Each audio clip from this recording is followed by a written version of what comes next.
कृष्ण के स्नेह में आप अपने दूसरे दायित्व बिल्कुल ही भूल गए हैं क्या? तुम मुझ पर यह आरोप तो नहीं लगा रही हो ना कि मैं तुम्हें भूल गया हूं? क्योंकि भूलने और याद करने की सीमाओं को तो तुम कब की पार कर चुकी हो। अपनी सांसों को कोई कैसे भूल सकता है और कैसे याद रख सकता है? बस बस बस, कविता पाठ की आवश्यकता नहीं है, क्योंकि हम दोनों ही अपने जीवन यात्रा में कविता वाले मोड़ को पार कर चुके हैं। मैं अपनी बात नहीं कर रही थी। तो तुम किसकी बात कर रही हो? मैंने अपना कौन सा दायित्व नहीं निभाया? आपने सुभद्रा के विषय में कुछ सोचा है? क्या हुआ सुभद्रा को? वो अब सयानी हो गई है। माताओं में यही तो दोष होता है कि जब भी वो अपनी पुत्री की ओर देखती हैं, वो उन्हें सयानी ही दिखती है। और पिताओं में सबसे बड़ा दोष ये होता है कि उन्हें अपनी पुत्री कभी सयानी दिखाई नहीं देती। किंतु सुभद्रा तो अभी न किंतु न विंतु।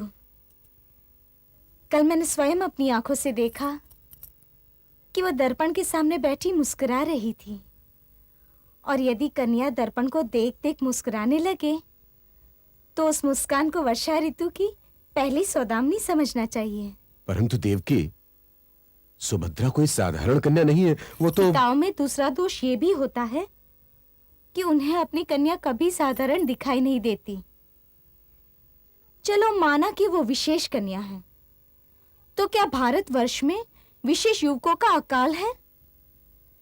और तनिक मुझे भी तो उसकी विशेषताएं बताइए। उसकी सबसे बड़ी विशेषता तो यह है देवकी कि वो कृष्ण की चहेती है।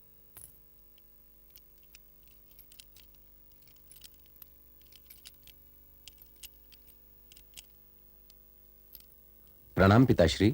आयुष्मान भव। प्रणाम माताश्री। बैठो पुत्र। हस्तिनापुर से कब आना हुआ? बस चला ही आ रहा हूं पिताश्री। एक तो आप दोनों के चरण स्पर्श करने के लिए मन व्याकुल था, और एक विशेष बात भी करनी थी। बात क्या इतनी विशेष थी पुत्र कि स्नान के बाद तनिक विश्राम तक भी नहीं रुक सकती थी? यदि रुक सकती पिताश्री तो स्नान और विश्राम के उपरांत ही आता। अच्छा अच्छा, तो कहो क्या बात है? नहीं, पहले ये बताओ तुम्हारी बुआ कैसी हैं? बुआ तो इंद्रप्रस्थ में है माताश्री। युधिष्ठिर के नाम का डंका बज रहा है। परंतु ये सब बातें तो तुम अर्जुन से पूछ चुकी हो प्रिय। अर्जुन? क्या वो यहां है? हाँ, कृष्ण के भवन में ठहरा हुआ है। कृष्ण ने उसका प्रस्ताव तो नहीं रखा? प्रस्ताव? तब तो ठीक है। क्या ठीक है? वो है क्या माताश्री कि मैं वहां हस्तिनापुर में लगातार सुभद्रा के ही विषय में सोच रहा था, और डर रहा था कि मेरे आने से पहले आप लोग उसके विवाह की बात कहीं पक्की ना कर दें।